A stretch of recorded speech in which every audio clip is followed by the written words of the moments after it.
Ma femme capricieuse a disparu après un voyage entre filles. Des années plus tard, elle est réapparue devant ma porte avec un bébé. Alors j'ai détruit sa vie. Ma femme, imprévisible comme toujours, a disparu après un voyage entre filles. Des années plus tard, elle s'est pointée à ma porte, un bébé dans les bras. Et c'est ce jour-là que tout a basculé, parce que j'ai décidé de ruiner sa vie. Vous savez, les gens aiment dire « je ne l'ai pas vu venir ». Eh bien, moi non plus.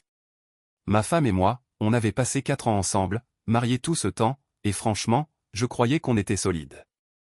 On avait des projets clairs, une vie qu'on imaginait déjà tracée, et pour la plupart, je pensais sincèrement qu'on regardait dans la même direction.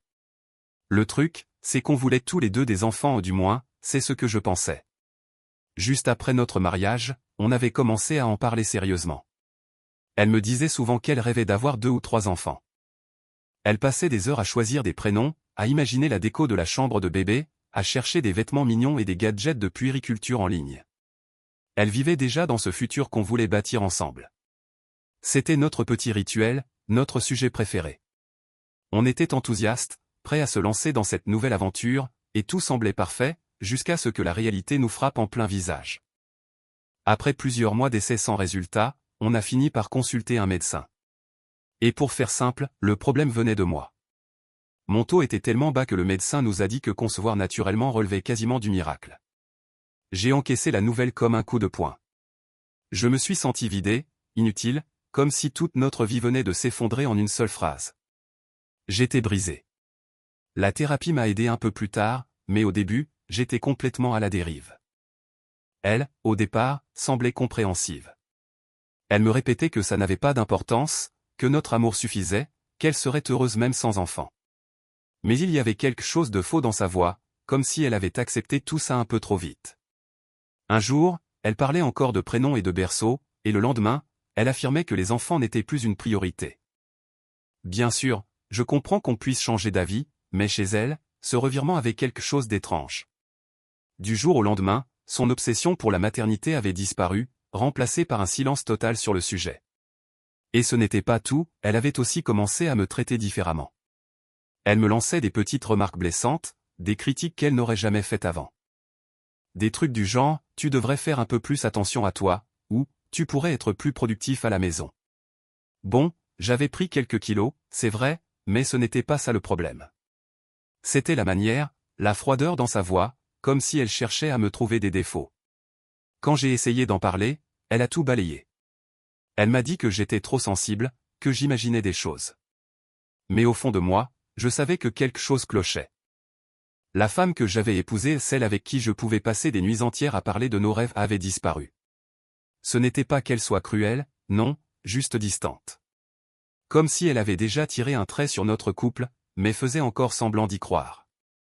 Avec le temps, j'ai fini par la croire quand elle disait que tout allait bien. J'ai cessé de creuser, par peur d'avoir l'air désespéré ou jaloux. Les années ont passé, et on a fini par vivre côte à côte, comme 2 colocataires coincés dans une routine. J'ai essayé de relancer la discussion, de parler d'adoption ou même de gestation pour autrui. À chaque fois, elle coupait court, disant qu'elle ne voulait pas y penser. Tant qu'on est ensemble, je suis heureuse, répétait-elle, mais je sentais bien qu'elle essayait surtout de se convaincre elle-même. Puis, un jour, elle m'annonce qu'elle part en voyage entre filles. Rien d'inhabituel, elle en faisait de temps en temps, et je l'avais toujours encouragée. On vivait à Brighton, et elle parlait souvent d'aller aux États-Unis avec ses copines. Je n'y ai pas vu le moindre souci. Je l'ai même aidée à faire sa valise, vérifier qu'elle n'oubliait rien, et je l'ai accompagnée à l'aéroport. Juste avant de partir, elle s'est tournée vers moi et m'a dit « Merci d'être si compréhensif ». J'ai trouvé sa phrase un peu étrange, mais elle avait l'air sincère, alors je n'y ai pas prêté attention. Ce soir-là, j'ai veillé tard pour pouvoir l'appeler une fois qu'elle aurait atterri. Le vol durait environ 9 heures, alors j'ai tué le temps devant la télé, attendant le moment de son message. Quand j'ai vu que son avion avait atterri, je l'ai appelé. Le téléphone a sonné plusieurs fois, aucune réponse. J'ai d'abord pensé qu'elle dormait ou qu'elle avait oublié de rallumer son téléphone. Mais le lendemain matin, toujours rien. Et là, cette angoisse m'a serré la poitrine. J'ai réessayé d'appeler, envoyé des textos, imaginant qu'elle était occupée ou qu'elle avait mis son téléphone en silencieux. Mais après plusieurs heures sans le moindre signe, la panique a pris le dessus. J'ai fini par appeler sa sœur pour savoir si elle avait eu des nouvelles. Rien. À ce moment-là, j'ai compris que quelque chose n'allait vraiment pas. J'ai ensuite appelé ses amies, celles censées être en voyage avec elle. Je pensais que c'était peut-être un problème de réseau ou une mauvaise coordination. Mais quand elles m'ont répondu, elles étaient aussi surprises que moi. En réalité, elles n'étaient pas du tout en voyage. Elles étaient là, à 2 rues de chez nous, tranquillement assises à un café. C'est à ce moment-là que la vérité m'a frappé en plein visage. Ma femme n'était pas partie en voyage entre filles. Elle n'était pas avec ses amis. En réalité, elle n'était nulle part. Elle s'était littéralement volatilisée. Je suis resté planté là, le téléphone encore à la main, le ventre noué comme jamais. Je ne comprenais rien. Pourquoi mentir comme ça? Pourquoi partir sans une explication, sans un mot? J'ai essayé de me rassurer, de me dire qu'il devait y avoir une raison logique, un vol manqué, une urgence, n'importe quoi. Mais au fond, je savais. Tout était prévu. Le soi-disant voyage, le merci d'être si compréhensif, c'était un scénario qu'elle avait monté de toutes pièces. J'avais été aveugle. Et maintenant, je ne savais plus quoi faire. J'avais la sensation d'être coincé dans un cauchemar dont je ne pouvais pas me réveiller. La femme que j'avais épousée n'existait plus. Celle qui m'avait regardé dans les yeux en disant qu'on aurait une famille, qu'on s'aimait, c'était quelqu'un d'autre. Et soudain, tout a pris sens, sa froideur, le désintérêt pour notre avenir, les petites piques sur mon apparence ou mon état d'esprit. Elle s'était déjà éloignée depuis longtemps, et je n'avais pas voulu le voir. Ou peut-être que je n'avais juste pas eu le courage d'affronter la vérité. Cette nuit-là, je suis resté assis, à fixer mon téléphone, espérant un message, un signe, n'importe quoi. Mais rien. Et au fond, je savais que rien ne viendrait. Le lendemain matin, quand je me suis réveillé, j'ai espéré que tout ça n'était qu'un mauvais rêve. Mais son côté du lit était vide, et la réalité m'a frappé une seconde fois, elle était vraiment partie. Elle avait fait ses valises et s'était éclipsée sans un regard en arrière. Toutes les excuses que j'avais inventées, le téléphone déchargé, un vol en retard s'effondraient les unes après les autres. C'était clair, elle avait planifié son départ. Elle voulait partir. Les premiers jours, j'étais dans le déni complet. J'appelais encore et encore son téléphone, juste pour entendre sa voix sur la messagerie. J'y laissais des messages, parfois incohérents, juste pour ne pas me sentir complètement seul. Mais tout ce que j'obtenais, c'était le silence. Et d'une certaine façon, ce silence faisait plus mal que n'importe quelle explication. C'était comme si elle m'avait laissé là, seul avec 1000 questions, sans jamais avoir eu l'intention d'y répondre. Au début, même sa famille était aussi perdue que moi. Sa mère n'était au courant de rien, elle non plus n'avait eu aucune nouvelle. J'ai fini par aller chez eux plusieurs fois, cherchant des réponses que personne n'avait. Je crois qu'ils avaient vraiment pitié de moi. Sa mère me laissait rester pour dîner, parfois même dormir sur le canapé quand je ne supportais pas de rentrer seul. Elle m'écoutait parler, me regardait essayer de comprendre l'incompréhensible. Parfois, je restais juste là, muet, à fixer le mur, incapable d'aligner 2 mots. Je passais par toutes les émotions, la colère, la tristesse, la culpabilité. Je n'arrêtais pas de me demander ce que j'avais fait de mal. Est-ce que j'avais raté un signe? Est-ce que je n'avais pas été assez présent, assez attentionné? Je repassais sans cesse nos conversations, nos disputes, cherchant la faille. J'étais obsédé par l'idée de comprendre. Comme si, en trouvant la bonne réponse, je pouvais tout réparer. Je dormais à peine, je mangeais encore moins, et mon travail en a pris un sacré coup. Les gens autour de moi le voyaient bien. Ils me demandaient si tout allait bien, et je répondais vaguement que je traversais une période compliquée. J'avais honte d'avouer la vérité, que ma femme m'avait quitté sans un mot. Finalement, j'en ai parlé à quelques amis proches.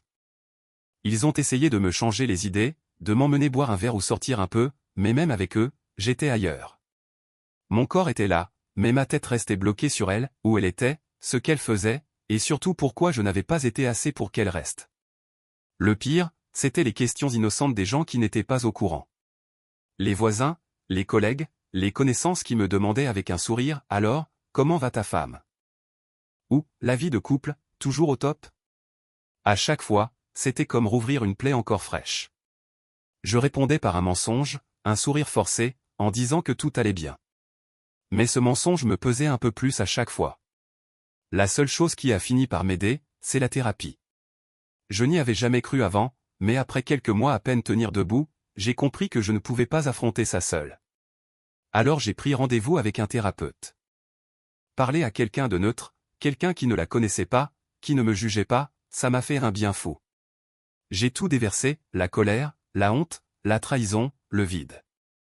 Je lui ai raconté mes nuits blanches, ces heures à refaire le film de ma vie encore et encore, comme si je pouvais changer la fin. Petit à petit, le thérapeute m'a aidé à comprendre qu'il n'y avait pas de moment magique, pas de phrase parfaite qui l'aurait fait rester. Elle était partie parce qu'elle l'avait décidé, point final. Et cette décision lui appartenait. Ça a été dur à avaler. Pendant longtemps, j'ai cru que j'étais la cause de tout, que quelque chose clochait chez moi. Mais avec le temps, j'ai fini par voir les choses autrement. Elle s'était détachée depuis bien avant son départ, et moi, j'avais simplement refusé d'y croire. Je pensais pouvoir sauver notre mariage à la force de ma volonté, mais j'avais tort. Accepter que ce n'était pas le cas m'a brisé au début, puis ça m'a libéré. Et peu à peu, j'ai commencé à reconstruire ma vie, morceau par morceau. J'avais perdu une grande partie de moi dans ce mariage, et je ne m'en étais pas rendu compte avant qu'elle s'en aille. J'avais toujours été celui qui faisait les efforts, celui qui se pliait en quatre pour qu'elle soit heureuse, pour que notre vie ensemble tourne sans accroc. Et maintenant que tout était fini, j'avais soudain tout ce temps devant moi, et aucune idée de ce que j'étais censé en faire. Alors j'ai recommencé à faire des choses que j'avais laissées tomber depuis des années. Je suis retourné à la salle de sport. J'ai rouvert des livres qui prenaient la poussière sur mes étagères. J'ai même essayé la cuisine et des recettes que je n'aurais jamais tentées avant. Petit à petit, j'ai commencé à reprendre goût à la vie. Mon travail aussi s'est amélioré. Au début, j'étais en pilote automatique, juste en train de faire semblant de fonctionner. Mais plus je reprenais le contrôle de ma vie, plus j'y mettais du cœur. Le boulot est devenu un exutoire, la seule chose qui me donnait encore le sentiment d'avancer. J'ai toujours été bon dans ce que je fais, mais là, j'étais survolté. Je bossais tard, je donnais tout, et ça a fini par payer, j'ai décroché une promotion que je n'aurais jamais eue si j'étais resté englouti dans ma peine. Bien sûr, il y avait encore des jours difficiles. Parfois, je tombais sur un souvenir, une photo oubliée, un vieux ticket de cinéma, un objet sans importance et ça me ramenait brutalement à elle. Je me demandais ce qu'elle faisait, où elle était, si elle pensait à moi, si elle regrettait ne serait-ce qu'un peu. Mais ces pensées finissaient par passer. Chaque fois, j'apprenais à les ranger un peu plus vite dans un coin de ma tête. Et à chaque fois, ça me faisait un peu moins mal. J'ai aussi recommencé à voir des amis que j'avais délaissés pendant mon mariage. On s'est remis à sortir, à faire du golf, à randonner et des choses simples, mais qui m'avaient vraiment manqué. C'était bon de retrouver des gens qui n'étaient pas mêlés à tout ce chaos, des gens capables de me ramener à la réalité sans me juger. Avec le recul, je me suis rendu compte que j'avais donné trop de moi-même dans cette relation. J'avais tellement misé sur mon rôle de mari que, quand elle est partie, j'ai eu l'impression qu'elle avait emporté une partie de mon identité. Mais peu à peu, j'ai commencé à me retrouver. Ce n'était ni rapide ni facile, mais j'y arrivais. À la fin de cette année-là, je pouvais enfin me regarder dans le miroir et reconnaître la personne qui me fixait. Ce n'était plus le type que sa femme avait quitté. Non. C'était un homme qui avait survécu à quelque chose de dur, qui s'était reconstruit et qui, d'une certaine façon, en était sorti plus fort. Pour la première fois depuis longtemps, je sentais que je pouvais vivre ma vie sans l'ombre d'elle planant au-dessus de moi. Et j'en étais fier, sincèrement. Je pensais avoir tout laissé derrière moi. Ma vie était redevenue stable, presque normale ou du moins aussi normale qu'elle pouvait l'être après une telle histoire. J'avais ma routine. Mon travail roulait bien. J'avais mes amis, mes activités. Et surtout, j'avais arrêté de penser à elle tous les jours. Bien sûr, il m'arrivait encore d'avoir un flash, un souvenir qui remontait sans prévenir, mais ce n'était plus cette douleur constante. Alors, quand quelqu'un a frappé à ma porte un samedi matin, elle était bien la dernière personne que j'aurais imaginé voir. Et pourtant, elle était là. Juste là, devant moi, un bébé dans les bras. Je suis resté figé. Mon cerveau s'est arrêté une seconde. C'était comme voir un fantôme.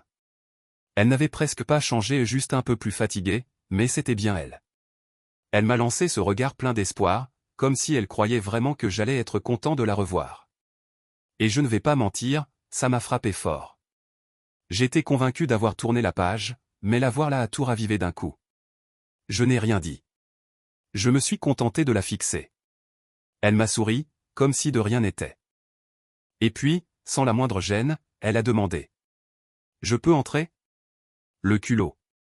Après tout ce qu'elle avait fait, elle se tenait là, comme si elle s'attendait à ce que je lui ouvre les bras. Mais je me suis contenu et j'ai répondu calmement. Non. Tu restes là et tu expliques. Je ne voulais pas d'elle dans ma maison.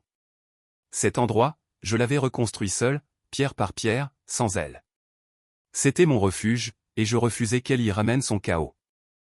Elle a eu l'air un peu prise de court, mais elle est restée là, sur le pas de la porte, et a commencé son discours. Je sais que c'est un choc, mais je voulais revenir et tout expliquer. Elle avait cet air plein d'espoir, presque naïf, comme si elle croyait encore qu'elle pouvait tout arranger d'un simple mot. J'ai hésité entre lui rire au nez ou claquer la porte.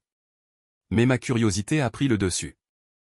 Je voulais savoir ce qu'elle allait oser me raconter, quelle excuse elle allait sortir après toutes ces années. Alors j'ai écouté. Elle m'a parlé de mauvais choix, de regrets, de seconde chance. Elle a dit qu'en partant, elle avait fait la plus grosse erreur de sa vie, qu'elle avait compris trop tard qu'elle avait perdu la meilleure chose qui lui soit jamais arrivée. Ces mots, pas les miens. Elle m'a raconté qu'après avoir eu ce bébé, elle avait compris ce qui comptait vraiment. Et apparemment, ce qui comptait, c'était de débarquer chez moi, sans prévenir, après m'avoir rayé de sa vie pendant des années. Puis elle a baissé les yeux vers le bébé, et m'a dit avec un sourire tremblant. C'est notre deuxième chance. J'ai cru que j'avais mal entendu. Notre deuxième chance? Comme si cet enfant était un bouton magique capable d'effacer tout le reste. Comme si on pouvait juste repartir à zéro. J'ai gardé une expression neutre, mais à l'intérieur, j'étais en ébullition. Elle a continué, parlant d'avenir, de famille, d'amour retrouvé. Elle disait qu'on pouvait recommencer, juste nous trois, comme si rien ne s'était passé. Et là, j'ai enfin posé la question qui me hantait depuis qu'elle avait disparu. Pourquoi t'es parti? J'ai fait de mon mieux pour garder ma voix calme, mais je sentais la colère remonter. Des années à tourner cette question dans ma tête, à inventer 1000 scénarios, et maintenant, elle était là, devant moi. Il était temps qu'elle me donne enfin la vérité. Elle a baissé les yeux, hésitant un moment, comme si la honte la rattrapait enfin. Puis, d'une voix tremblante, elle a fini par lâcher ce que je suppose être la vérité. Elle m'a dit qu'elle était partie parce qu'elle voulait un enfant, et que, puisque je ne pouvais pas lui en donner, elle avait trouvé quelqu'un d'autre pour le faire. Elle a balancé ça d'un ton presque détaché, comme si ce n'était pas un coup de massue, comme si elle n'avait pas explosé ma vie en 1000 morceaux. Comme si j'étais censé juste acquiescer, tranquille, et lui dire que tout allait bien. Elle m'a expliqué que le type avec qui elle était partie n'était plus dans le tableau, mais qu'entre-temps, elle avait eu le bébé et qu'elle voulait revenir vers moi. Simple comme bonjour, comme si tout ça n'était qu'un petit contretemps.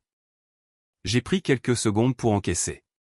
Elle venait littéralement d'admettre qu'elle m'avait quitté, qu'elle s'était barrée avec un autre, qu'elle avait eu son enfant, et maintenant, elle se tenait là, pensant que je pourrais juste effacer tout ça d'un claquement de doigts. Je l'ai regardé droit dans les yeux et je lui ai dit, calmement. Donc, laisse-moi voir si j'ai bien compris. Tu es parti, tu as trouvé quelqu'un d'autre, tu as eu son enfant, et maintenant tu crois que tu peux revenir comme si rien n'était arrivé. Elle s'est mise à pleurer, répétant qu'elle était désolée, qu'elle avait commis une terrible erreur. Mais à ce stade, ça ne m'a fait ni chaud ni froid. Elle continuait à marmonner que j'étais le seul homme qu'elle ait jamais vraiment aimé, qu'on était fait l'un pour l'autre. Honnêtement, j'avais du mal à ne pas éclater de rire. Elle semblait complètement déconnectée de la réalité. Ce n'était pas de l'amour qu'elle me montrait, c'était du pur désespoir, et je le voyais clair comme de l'eau de roche. Puis elle a changé de ton, jouant la carte de la victime. Elle m'a parlé de la difficulté d'être mère célibataire, de toutes les épreuves qu'elle avait dû affronter, de combien elle souffrait. Elle essayait de me faire culpabiliser, comme si j'étais responsable de ce qu'elle avait elle-même provoqué. Elle disait qu'elle avait besoin de mon soutien, qu'elle était prête à faire des efforts cette fois. Et moi, tout ce que je pensais, c'était, mais pour qui elle me prend, au juste? Je l'ai laissé parler, mais à ce stade, mes oreilles s'étaient fermées. J'ai simplement dit. Écoute, Cash. Tu as fait ton choix il y a longtemps. Maintenant, tu vis avec. Il n'y a pas de deuxième chance ici. Elle m'a regardé comme si cette idée ne lui avait jamais traversé l'esprit. Comme si le concept même d'un refus était inconcevable. Et quand elle a réalisé que je ne bluffais pas, son attitude a complètement basculé. Son ton s'est durci, ses larmes se sont transformées en colère. Elle a commencé à hurler que j'étais égoïste, que je lui devais une chance de réparer les choses. Elle a même ajouté que si elle avait voulu, elle aurait pu divorcer à l'époque et prendre la moitié de tout. Quand elle a osé parler de la maison, en disant qu'elle lui appartenait toujours un peu, j'ai senti un déclic. C'était comme si son vrai visage venait enfin de se dévoiler. Et, étrangement, à ce moment précis, j'ai ressenti un profond soulagement. Je la voyais enfin telle qu'elle était vraiment. Je n'ai pas crié. Je n'ai pas répliqué. Je l'ai simplement regardée et j'ai dit. C'est fini. Tu voulais une autre vie, et maintenant tu l'as. Ce n'est plus mon problème. Puis j'ai refermé la porte, calmement, coupant net ses paroles. De l'autre côté, je pouvais encore l'entendre crier, frapper, pleurer. Mais un calme étrange m'a envahi. Elle pouvait bien hurler tout ce qu'elle voulait, ça ne changerait rien. Je savais que je ne la laisserais plus jamais franchir ce seuil. La femme que j'avais aimée, celle que j'avais épousée, n'existait plus. À sa place, il ne restait qu'une étrangère persuadée qu'elle pouvait tout réparer quand ça l'arrangeait. Je me suis éloigné de la porte et je me suis assis, plus léger que je ne l'avais été depuis des années. Après lui avoir claqué la porte au nez, je pensais sincèrement que c'était terminé. Qu'elle comprendrait le message et qu'elle partirait. Mais non. Au lieu de ça, elle a commencé à marteler la porte encore plus fort, criant tout un tas de choses insensées. J'avais du mal à croire son culot. J'étais dans ma propre maison, le seul endroit que j'avais reconstruit après tout le chaos qu'elle avait laissé, et elle se tenait là, exigeant que je l'écoute. J'ai d'abord voulu l'ignorer, la laisser hurler jusqu'à ce qu'elle s'épuise. Mais, une fois encore, la curiosité l'a emporté. Je voulais savoir quelle nouvelle excuse elle allait sortir. Alors j'ai entrouvert la porte, juste assez pour qu'elle voie que je l'écoutais, mais sans lui permettre d'entrer. Elle a eu l'air complètement décontenancée, presque vexée que je ne réagisse pas comme elle s'y attendait. Puis elle s'est lancée dans une tirade interminable. Elle disait qu'elle était prête à me pardonner pour lui avoir claqué la porte au nez comme si elle était la victime dans cette histoire. Elle répétait qu'on pouvait repartir à zéro, qu'on pouvait s'arranger si on faisait des efforts tous les deux. Et là, je n'ai pas pu me retenir. J'ai éclaté de rire. Un vrai rire, pas nerveux, un rire sincère, presque libérateur. Parce que, franchement, le culot de cette femme dépassait tout ce que j'avais jamais vu. Elle n'a pas aimé ça, pas du tout. Son visage s'est enflammé, et elle m'a lancé un regard de pure rage. Je lui ai dit. Tu es parti. Tu as eu ta chance, et tu l'as gâchée. Je ne vais pas faire semblant que rien de tout ça n'est arrivé juste parce que ça t'arrange aujourd'hui. Son visage a viré au rouge. Elle s'est mise à répéter, presque en criant. Tu ne comprends pas combien c'était dur pour moi. Elle a raconté qu'elle s'était perdue après m'avoir quitté, qu'elle s'était rendue compte trop tard de son erreur. Mais je n'en ai pas cru un mot. Je l'ai regardé droit dans les yeux et j'ai dit. Non. Tu savais exactement ce que tu faisais. Tu l'as planifié. Tu m'as menti. Et tu l'as fait quand même. Tes regrets ne changent rien. Et c'est là qu'elle a craqué pour de bon. Son ton est tombé, son masque de tristesse a glissé, et ce qui restait, c'était la colère pure. Elle m'a accusé d'être injuste, de manquer de compassion, de ne pas avoir la décence de lui donner une seconde chance. Je suis resté sans voix. Cette femme, celle qui m'avait quitté du jour au lendemain sans une explication, me faisait maintenant comprendre qu'elle méritait presque une médaille pour ne pas m'avoir ruiné financièrement. Comme si j'étais censé lui dire merci de ne pas avoir été encore plus cruel. Je lui ai lancé, un peu incrédule. Et alors ? Je suis censé te remercier ? Merci d'avoir disparu sans vider mon compte en banque, c'est ça ? Elle m'a fixé, les yeux pleins de colère, mais il y avait autre chose aussi, peut-être du désespoir, ou de la honte. Honnêtement, à ce stade, je n'en avais plus rien à faire. J'étais épuisé. Toutes ces années passées à me flageller, à me demander ce que j'avais mal fait, à chercher une raison pour son départ, tout ça s'est évaporé d'un coup. Pour la première fois, je la voyais telle qu'elle était réellement, sans filtre, sans illusion. Et ce poids que je portais depuis si longtemps ? Il venait enfin de se lever. Mais évidemment, elle n'en avait pas fini. Elle a commencé à tourner en rond sur mon porche, balançant des phrases absurdes qu'aucune autre femme ne m'aimerait comme elle, que je regretterais de ne pas lui avoir donné une nouvelle chance. Elle essayait de me convaincre que c'était moi qui faisais une erreur, que j'étais celui qui perdait quelque chose. C'était presque risible. C'est elle qui avait réduit notre mariage en cendres, et voilà qu'elle se comportait comme si je devais la supplier de rester. Et quand elle a vu que je ne bougeais pas, elle s'est mise à crier, m'accusant d'être la raison de son départ. Selon elle, si j'avais été plus compréhensif sur le fait qu'elle voulait un enfant, rien de tout cela ne serait arrivé. Apparemment, dans son esprit tordu, mon incapacité à lui en donner faisait de moi un mari défaillant et ça justifiait, d'après elle, qu'elle aille en faire un avec un autre. La gymnastique mentale était impressionnante, vraiment. Je n'arrivais pas à croire qu'elle essayait sérieusement de me faire porter le chapeau. Je lui ai dit calmement. Écoute. Si tu voulais un enfant à ce point, tu aurais pu être honnête. Tu n'avais pas besoin de me mentir, de faire semblant que tout allait bien pendant que tu préparais ta sortie. Elle est restée figée, bouche close, comme si mes mots venaient de la gifler. Mais je ne lui ai pas laissé le temps de se reprendre. J'ai ajouté. C'est toi qui as fait ce choix. Seul. Et maintenant, tu vis avec les conséquences. Ce n'est plus mon problème. Alors, elle a tenté un dernier coup le plus bas, évidemment. Elle a regardé le bébé dans ses bras, a pris une voix tremblante, et m'a dit que je devrais penser à l'enfant, que j'étais injuste de lui tourner le dos.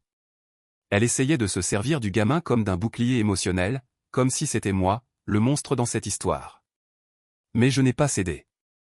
Je l'ai regardé droit dans les yeux et j'ai répondu. Je ne connais pas cet enfant. Il n'a rien à voir avec moi. Il n'est pas à moi. Et toi non plus. Silence. Et à ce moment-là, j'ai vu la vérité se peindre sur son visage. Elle savait. Elle savait que c'était terminé, que je ne reviendrais pas en arrière, pas cette fois. La colère s'est éteinte peu à peu, remplacée par quelque chose d'autre, peut-être du vrai regret, peut-être juste la peur d'avoir tout perdu. Mais peu importe. C'était trop tard. Pour moi, elle n'était plus rien qu'une étrangère. Une étrangère qui avait piétiné ma vie et qui pensait encore que j'allais lui pardonner par convenance. Elle est restée là quelques secondes, immobile, espérant sans doute que je changerais d'avis. Mais je n'ai pas bronché. Je l'ai simplement regardée, jusqu'à ce qu'elle comprenne que chaque mot que je venais de dire, je le pensais vraiment. Puis j'ai refermé la porte. Pas avec colère, pas avec rancune, juste, avec certitude. Et cette fois, je n'ai pas attendu qu'elle recommence à frapper. Je savais que c'était fini. Je me suis éloigné de la porte avec une étrange sensation de victoire. Elle avait passé des années à croire qu'elle pourrait revenir quand bon lui semblerait, manipuler, reprendre le contrôle. Mais pas cette fois. C'était terminé. J'étais libre. Il n'y aurait pas de seconde chance, ni pour elle, ni pour nous. Elle appartenait désormais au passé, un passé que j'avais enfin rangé là où il devait être. Et tu sais quoi? Respirer sans ce poids, sans ce doute, sans cette culpabilité, ça faisait un bien fou. Quand j'ai fermé cette porte, j'ai senti une sérénité me traverser, comme si toute l'énergie que j'avais gaspillée à la comprendre s'était enfin dissipée. J'avais obtenu la clôture que je n'attendais même plus. Et j'étais prêt à avancer. C'était fini. Pour de bon, cette fois. Mais évidemment, la vie n'est jamais aussi propre qu'on le voudrait. Quelques jours plus tard, j'ai reçu un message de sa mère. Elle s'excusait pour sa fille, me disait qu'elle avait honte de la façon dont tout s'était déroulé, qu'elle avait essayé de lui remettre les idées en place sans succès. Sa mère était une femme bien. Elle m'avait beaucoup soutenu après la disparition de sa fille, et je savais qu'elle était sincèrement peinée. Je ne lui en voulais pas, mais je n'avais aucune envie de replonger dans ce chaos. Alors j'ai simplement répondu. Merci d'avoir pris des nouvelles. Et c'est tout. Pas besoin d'en dire plus. Elle savait déjà que c'était terminé. Au fil des semaines, j'ai entendu des bribes d'informations à travers des amis communs et les réseaux. Apparemment, elle était retournée vivre chez ses parents, et tout se passait mal. Le type pour qui elle m'avait quitté, le père du gamin, avait disparu de la circulation.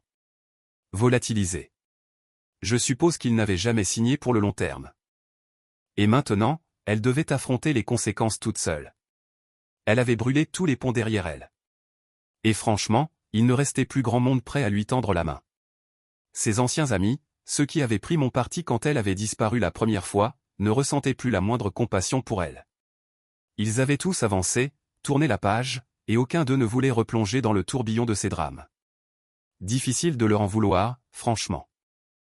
Même ses parents n'étaient pas ravis de la situation. Ils avaient déjà du mal à joindre les deux bouts, alors devoir s'occuper d'elle et d'un bébé, ça les dépassait.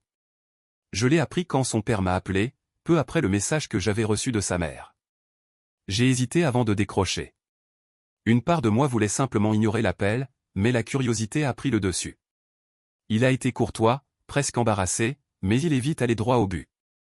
Il m'a dit qu'ils traversaient une période difficile, qu'ils essayaient de soutenir leur fille, et il a laissé entendre à demi-mot que je pourrais peut-être donner un petit coup de main. Il a ajouté « On sait que tu l'as beaucoup aimé, autrefois ». Et ensuite, il a commencé à parler du bébé, de leurs difficultés, de tout ce qu'ils essayaient de gérer. Je l'ai écouté calmement, sans l'interrompre. Mais quand il a commencé à insister, à dire que sa fille avait juste besoin d'un peu d'aide pour se remettre sur pied, j'ai senti un rire nerveux me monter à la gorge. Je n'ai pas ri ouvertement, mais intérieurement, oui, un peu. Je lui ai répondu le plus gentiment possible, lui expliquant que sa fille avait fait ses propres choix, et que ce n'était ni mon rôle ni mon intention de les assumer à sa place. Je crois qu'il a compris, parce qu'il n'a pas insisté. Puis, peu à peu, d'anciens amis ont recommencé à me contacter. Certains que je n'avais pas entendus depuis des années. Certains ont tenté la carte de la compassion, me disant qu'elle traversait une mauvaise passe, que je pourrais peut-être trouver dans mon cœur la force de lui pardonner, de lui offrir une seconde chance. Une de ses amies est même allée jusqu'à dire que l'enfant avait besoin d'une figure paternelle, et que je ne devrais pas laisser mon amertume me guider. Mais non. J'étais resté ferme. Je n'allais pas laisser quelqu'un, surtout pas ceux qui n'avaient jamais vécu ce que j'avais traversé, de me faire sentir coupable pour avoir enfin choisi de penser à moi. J'avais tout donné à cette femme. Et elle avait tout jeté. La moindre des choses, c'était qu'elle assume ses décisions. Je n'avais plus envie de la sauver, ni elle, ni les conséquences de ses choix. Avec le temps, les appels et les messages se sont espacés. Puis ils ont cessé complètement. C'est comme si tout le monde avait fini par comprendre que cette fois, j'étais sérieux, que je ne reviendrais pas en arrière, que j'avais vraiment tourné la page. Et c'est là que j'ai senti la vraie paix s'installer. Ma vie est redevenue normale. Calme. Stable. Pas spectaculaire, mais vrai. J'avais retrouvé mes routines, mes amis, mon boulot. Ce n'était pas une existence luxueuse ni pleine de rebondissements, mais c'était la mienne reconstruite à mes conditions. Et le plus beau dans tout ça? J'ai recommencé à apprécier les petites choses. Des trucs simples que j'avais complètement oubliés quand j'étais marié. Je partais marcher sans but précis. Je cuisinais juste pour moi. Je lisais enfin les livres qui m'attendaient depuis des années. Cette liberté, cette simplicité, avait quelque chose de profondément apaisant. Je n'avais plus besoin de l'approbation de personne pour me sentir en paix. Pour la première fois depuis longtemps, je vivais vraiment pour moi. C'était comme si je récupérais ma vie, morceau par morceau. De temps en temps, je croisais des gens qui nous avaient connus tous les deux, et forcément, la question revenait. Et, qu'est-ce qu'elle devient? Je répondais brièvement, poliment, puis je passais à autre chose. Pas par honte ou par secret, simplement parce que ce chapitre-là, je l'avais fermé pour de bon. Elle appartenait au passé, et j'avais appris à la laisser là. La dernière fois que j'ai entendu parler d'elle, les choses n'allaient pas fort.